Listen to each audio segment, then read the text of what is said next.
একটি পরিবারের কোনো সদস্য যখন কোনো দুর্ঘটনায় পড়েন বা হামলার শিকার হন বা অপ্রীতিকর যে কোনো ঘটনার মুখোমুখি হন, তখন পুরো পরিবারটি চলে যায় ট্রমার মধ্যে। এটা একটা স্বাভাবিক বিষয়। এই বিষয়টিকে প্রাধান্য দিয়েই আমরা কোনো ঘটনায় যারা অভিযুক্ত তাদেরকে আমরা আইনের আওতায় আনছি। Dhaka metropolitan police DMP media and public relations বিভাগের উপকমিশনার ডিসি আবু তালেব এসব কথা জানিয়েছেন।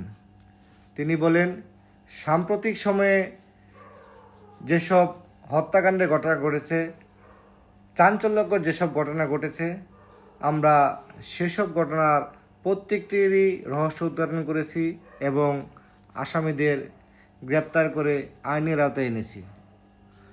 উদাহরণ দিয়ে তিনি বলেন, সম্প্রতি মিরপুরে যুবদল নেতা কিবরিয়া হত্যাকাণ্ডের ঘটনায় আসামিদের আমরা গ্রেপ্তার করে আইন আদালতে সোপর্দ করেছি।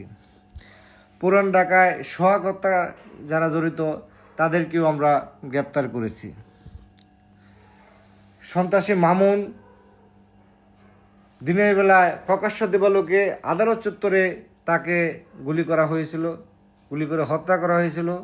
সেই আসামিকে আমরা যারা জড়িত তাদেরকে 24 ঘন্টার মধ্যে আমরা গ্রেপ্তার করেছি। অতএব সার্বিক বিষয় বিবেচনায় আমাদের সাফল্য নেহায়েত কম নয়।